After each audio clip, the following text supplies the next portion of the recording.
Caesar Augustus, page 80. He wasn't the healthiest Roman I'd ever known.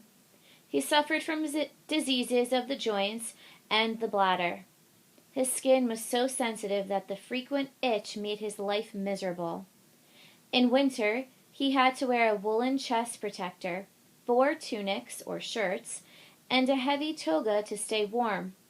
He had trouble sleeping, and he ate very little. Doesn't sound much like a mighty ruler, does he? Yet he was. He was Caesar Augustus. Before becoming Imperator Augustus, he was simply Octavian.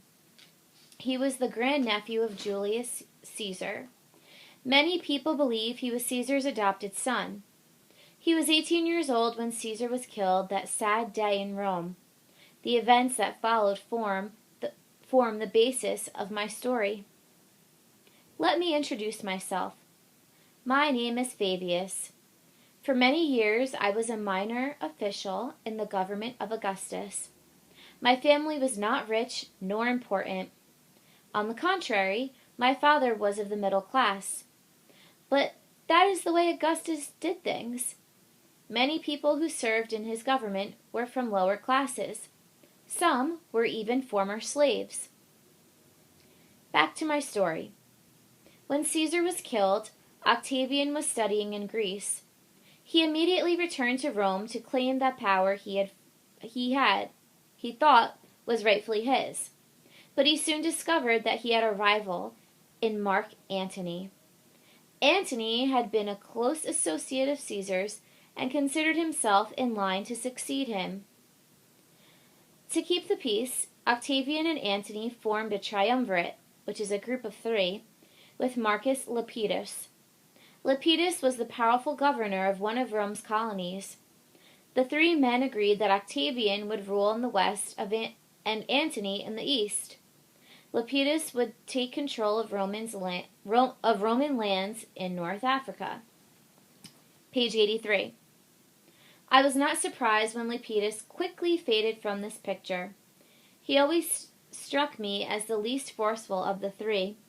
His fall from power left Octavian and Antony to fight it out for control of the empire. We did not yet have an emperor.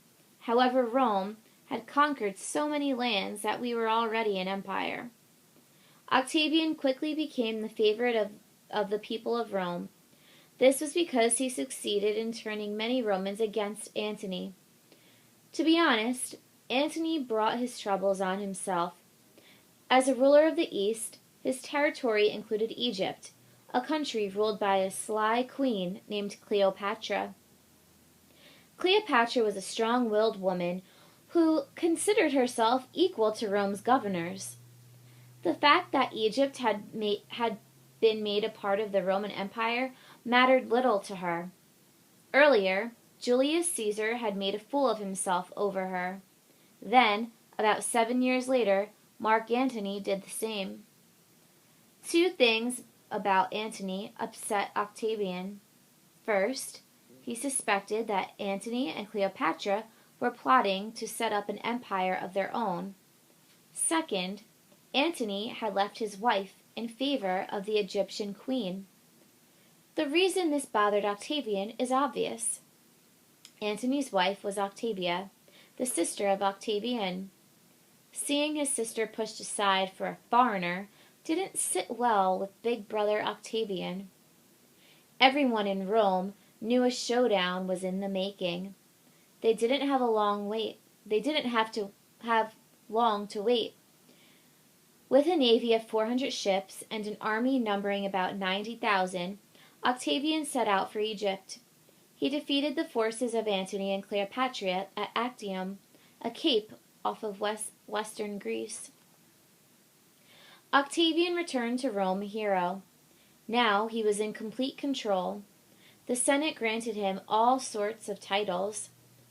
One was princeps, or first citizen. Another was imperator, or conqueror.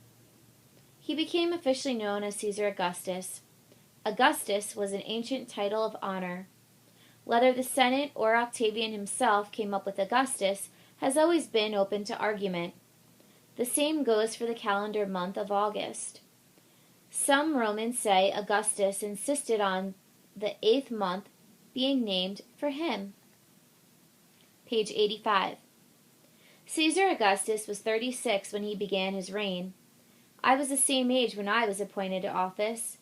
In spite of his health, Augustus threw himself into his work with great energy. He was proud that, as he boasted, he had found Rome a city of brick and left it one of marble. In addition to his interest in architecture, Augustus also encouraged some of our greatest artists and writers. Among the writers were Virgil and Horace. I think Virgil will always be remembered for his splendid long poem, Aeneid. Augustus never wore a crown. He also never called himself a king or an emperor. Although he had supreme power, he wanted people to believe that he had made Rome a republic once again. He showed this by giving respect to senators and by seeking their advice on important issues. Augustus may never have been officially crowned, but his accomplishments rivaled that of any king or emperor. During his reign, our empire stretched from Spain in the west to the Euphrates River in the east, and from the Rhine to the Danube rivers in the north to Egypt and in the south. I personally think, however, that his greatest achievement was in bringing peace. Rome has not experienced war or revolution in 46 years.